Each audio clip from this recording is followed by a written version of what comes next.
CDN. Ya estamos de regreso, lo anunciábamos, vamos a conversar a esta hora con el ex canciller y ex embajador de Chile en Estados Unidos, Mariano Fernández, a quien ya tenemos en línea. Mariano, ¿cómo está? Buenos días. Buenos días, Mirna. Buenos días, Mauricio. ¿Qué tal, Mariano? Buenos días. Mariano, ¿está usted preocupado de lo que pueda pasar con el futuro de Estados Unidos a partir de esta tremenda incertidumbre, pero también de las declaraciones del presidente Donald Trump, ya instalando la idea de un fraude y de que va a recurrir a la Corte Suprema cuando todavía no se conocen la totalidad de los votos? Pero yo creo que es muy preocupante. Yo he estado siguiendo esto y ahora en la mañana empecé a mirar, vi que lo que es objetivo es que se ha estrechado bastante la votación, que el triunfo de Biden, si uno pensara que podía, significa que tiene que ganar Nevada, Wisconsin y también Pensilvania. Y entonces el punto de Pensilvania, como ustedes lo deben saber, es que todavía hay una cantidad enorme de votos por correo que teóricamente favorece a los demócratas. De tal manera que yo entiendo perfectamente que haya que contar los votos hasta el final porque puede haber sorpresa, como ocurrió en el tema Miami con entre Gore y Bush, que finalmente eran 500 y tantos, 600 votos de diferencia. Pero me parece delicado para Estados Unidos que el jefe del Estado empiece a declarar fraude electoral cuando él dirige el país, digamos, porque y tiene la tuición de las instituciones, etcétera, ¿no? Es bastante complejo, y muy complejo porque resulta que en el voto popular nuevamente está adelante Biden, igual como estuvo adelante Hillary Clinton, con lo cual está introduciendo otro factor de incertidumbre en los resultados de Estados Unidos. Mariano, cuando uno ve la proyección de eso mismo que estamos comentando hacia adelante y se sitúa en un escenario de disputa a ese nivel, con recurso ante la Corte Suprema, pero con una Corte Suprema que ahora controla a Trump, o al menos políticamente, simpatiza en lo político y lo filosófico con Trump. Él ha incidido ahí en nombramientos clave en el último tiempo, hasta ahora, hace pocos días.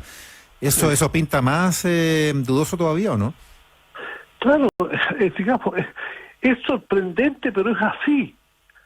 Que recurra a la Corte Suprema, que en estos casos, para los efectos políticos, son 9 miembros, de los cuales 6 son del ala más bien conservadora, 3 nombrados por el propio Trump, es una señal muy extraña de lo que ocurre en la primera potencia del mundo. ¿Se fija? Entonces yo creo que se está introduciendo una incertidumbre que es negativa, que es mala en general para lo que ocurre en el planeta, digamos, porque Estados Unidos ha cumplido, a muchos les gusta, a otros no, una tarea global desde el fin de la Segunda Guerra Mundial y acelerada después de la caída del muro de Berlín, como factor de estabilidad. En cambio, el gobierno de Trump ya, desde luego, ha sido un factor de inestabilidad, como todos lo hemos visto, que no, a lo mejor no es necesario analizarlo en este momento en detalle, pero que además vuelva a producirse un resultado como lleno de inestabilidad, con un presidente reclamando la participación de la Corte Suprema y alegando un fraude electoral. Es una cosa... por supuesto que es contraproducente y es preocupante. Pero espéreme, Mariano, él ya lo había anunciado, entonces a usted le sorprende, o sea, porque ya nos acostumbramos con Trump, que lo que anuncia lo cumple de alguna manera, entonces está cumpliendo lo que dijo, básicamente. Sí, pero usted comprenderá que, a ver, cambiémonos de país, digamos. Usted piensa que aquí en este país un candidato a la presidencia empezar a decir que está preocupado del fraude electoral antes de que se vote, con un sistema en Estados Unidos. Claro, todo, nada es perfecto, pero con un sistema donde la votación se produce por un correo. El correo lo procesa maquinaria. El voto presencial también lo procesa maquinaria, es decir, los márgenes de error pueden existir, pero no como para decir que hay un fraude. Mariano, de todas maneras, estamos conversando con el ex canciller y también embajador de Chile ante Estados Unidos, Mariano Fernández. Mariano, pero de todas maneras lo que nos está mostrando hasta el minuto esta elección es lo peleada que está. Y cuando se ve esta distancia tan estrecha entre ambos candidatos, independientemente de quién gane, estamos hablando de un país tremendamente polarizado. ¿Cuál es la evaluación que usted hace sobre ese punto? Mira, yo creo que efectivamente está muy polarizado y hay que reconocer, yo no quiero cargarle la mano, pero el presidente Trump ha sido un jefe de la polarización, ¿no? En su actitud, en temas racistas, en temas de inmigrantes, en asuntos internacionales, de manera bastante importante, salirse de la conferencia del cambio climático, dejar el acuerdo transpacífico, abandonar la Organización Mundial de la Salud, quitarle el dinero a la UNESCO, en fin, son un conjunto de factores en que el país más importante del planeta hasta el día de hoy, aunque esté disputado, pero todavía tiene una responsabilidad muy importante de cooperación, de prudencia, de moderación, y él no lo está cumpliendo. Ahora, hay un tema adicional. Si el presidente Trump gana nuevamente y se produce lo mismo que se produjo con Hillary Clinton, una diferencia de 3 o 4 millones de votos a favor del voto popular a favor de Biden, yo creo que ahí vamos a tener en Estados Unidos un proceso de modificación del tema electoral que puede significar una discusión bastante crítica durante un periodo prolongado. ¿Asamblea Constituyente en Estados Unidos?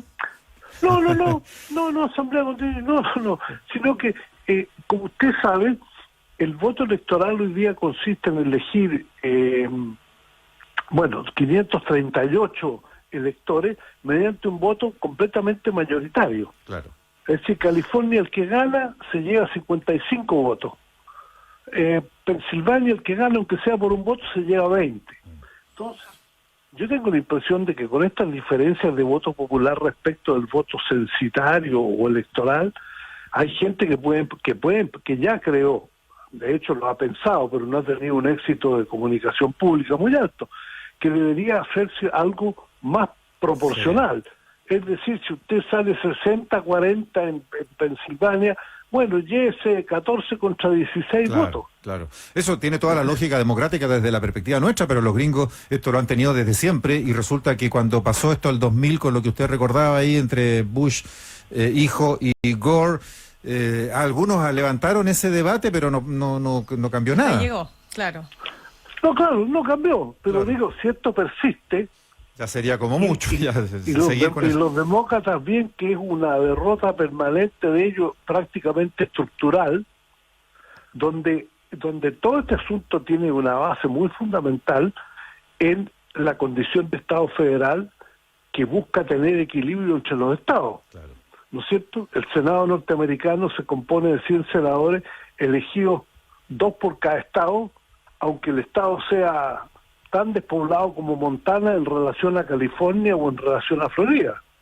Entonces, esto es que es aceptado y que es importante, también vale para los electores, que hay algunos estados más pequeños que tienen una cierta ¿cómo se llama?, favoritismo desde el punto de vista de los electores que eligen, pero que al final, si esto pasa a ser permanentemente muy estructural, yo tengo la impresión de que la gente que empezó un alegato en la época de Gore Bush, que lo ha seguido en la época después con la elección de Hillary Clinton, puede tomar un poco más de fuerza si esto termina en una elección a favor de Trump, que se ve bastante probable, porque Biden, para poder ganar, tiene que ganar los estados finales y tiene que ganar los que está marcando como ganando, que son Nevada, Wisconsin y Arizona. Pero tiene que ganar Pensilvania. Arizona también aparece ganando, pero algunos se lo atribuyen ya, porque ahí se ha contado ya el 82% de los votos y está 51-8 arriba Biden contra 46-8, o sea, ya son varios puntos.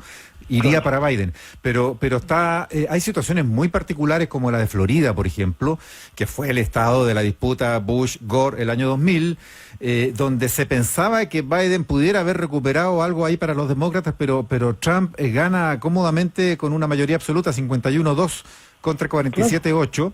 Con el 96% de los votos escrutados, toda la inmigración latina, sobre todo cubana y venezolana, dio el favor a Trump. Y hay quienes analizan que en las tierras de inmigrantes no es tan claro que ganen los más progres como los demócratas, sino que a veces ganan los conservadores que cierran las fronteras para que no lleguen más inmigrantes. ¿Cómo analizar eso en Florida? A ver, Florida yo creo que es distinto. Puede ser que cierren la frontera, sí, hay una política de inmigrantes instalados que prefieren que otros inmigrantes no lleguen. Pero básicamente ese voto masivo latino de cubanos para Trump tiene que ver con la situación de Cuba. Es más político. Es muy político, y lo mismo está pasando con lo de Venezuela.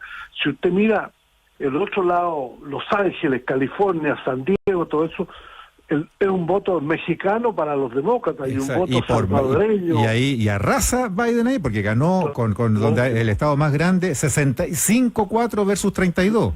Barrió Biden con Trump. Así es. Entonces, mire, y además esto que es bueno de conversar este tema, porque si ustedes se fijan, la sociología política de Estados Unidos cuando se trata de elecciones habla de los demócratas y los republicanos como resultado final, pero el análisis se hace blancos sin educación, judíos, latinos de origen cubano, afroamericanos. ¿Usted se imagina que aquí en Chile nosotros haríamos alguna vez, digamos, cómo están votando los croatas? Los palestinos, eso habla de la importancia de los alemanes, no está en la sociología política chilena, y por eso que el tema en Estados Unidos puede entrar en una cierta discusión nueva. Si ustedes miran, hoy día no solamente eran los candidatos demócratas y republicanos, están los del Partido Libertario, el Partido Verde, el Partido Constitucionalista, por lo menos. Y los libertarios en California sacaron el 1,1%. Y los verdes en algunas partes han llegado, me parece que al 1% o al 0%. De tal manera que ese mundo que está emergiendo, como está emergiendo en otros países, en Europa ya emergió fuertemente el mundo ecologista, en nuestros propios países también hay una tendencia. Esos nuevos tendencias pueden estar también en la exigencia de colocar una cosa más proporcional para tener acceso tanto al Congreso como a las elecciones de Cámara y de Senado o de Presidencia de la República. Así que si gana Trump, se produce el mismo resultado de votos, 3 o 4 millones de diferencia. Yo tengo la impresión de que va a empezar un proceso de cambio electoral de Estados Unidos. Mariano, para terminar, estamos hablando con el ex canciller y ex embajador de Chile en Estados Unidos, Mariano Fernández. Si gana Trump, aquí hay opiniones, yo he comentado la de Thomas Friedman, el periodista de The New York Times, que tiene una vasta experiencia, y ha dicho que si él gana, habrá una guerra civil de baja intensidad en Estados Unidos. También ha dicho que Trump ha roto todas las normas de la democracia, se ha saltado la Constitución cuantas veces ha querido, y sin embargo hoy día puede volver a ser presidente. ¿Qué le habla? Digamos, ¿qué le sugiere todo esto? O sea, ¿cómo puede una persona que ha hecho tanto daño a la democracia de su propio país poder volver a ser presidente si es que efectivamente logra la reelección? Mire, yo leí lo de Thomas Friedman. Lo que sucede es que, digamos, para nosotros es más sorprendente que para algún sector norteamericano, porque como la gente muchas veces no sabe, nosotros no sabemos, la opinión pública internacional, hay razones de voto que no tienen que ver con los eventos que aparecen en primer plano en el mundo, y tienen que ver con cosas muy puntuales. Por ejemplo, lo que ocurre en Michigan con Detroit y la prácticamente destrucción de la industria automotriz en Estados Unidos. Eso no está en el debate internacional, salvo para expertos, pero eso evidentemente que juega un papel muy significativo en la votación. Lo mismo sucede con el petróleo. Hoy día que Estados Unidos está prácticamente convertido en el primer productor petrolero, nosotros estamos inquietos por el tema del calentamiento global, pero hay gente en la industria petrolera de Estados Unidos que esto no solamente no le interesa, sino que vota en contra de quien esté disponible para oponerse a los temas de calentamiento global. Entonces, todas estas cosas pasan así, pero como ustedes también saben, los estados federales resuelven muchas cosas a nivel de estado, pero la política exterior es el tema que corresponde a la Casa Blanca. Y ahí, no solamente dentro de Estados Unidos, ha tenido actuaciones mentirosas, corruptas, como lo dice Friedman y lo dicen otros, ¿no? Sino que también ha producido una inestabilidad en Estados Unidos a la que no estábamos acostumbrados y a la que no estaban acostumbrados los americanos. Y ese efecto va a llegar después. El tema con China, que en principio sería muy favorable a Trump por esto de America First, ya he visto yo que hay sectores de Estados Unidos extremadamente perjudicados, no por los obstáculos que se ponen a las importaciones chinas, sino que justamente porque hacen negocio con los chinos y los chinos han empezado a retaliar y por lo tanto a crearles dificultades. En el tema del cambio climático, también, no solamente un tema en sí mismo, también un tema que tiene que ver con la industria. En fin, Trump ha producido una inestabilidad en Estados Unidos que razonablemente Friedman y otros dicen, cuidado, que este señor está destruyendo a la República. Yo no sé si eso va a pasar en 20 días, ¿no? Eso son procesos muy largos, pero que le está quitando el protagonismo de jefe planetario, se lo está quitando. Así parece. Bien, pues queremos dar las gracias entonces a Mariano Fernández, ex canciller y ex embajador de Chile en Estados Unidos, por este tiempo con ADN Hoy. Muchas gracias por la invitación. Gracias, Mariano.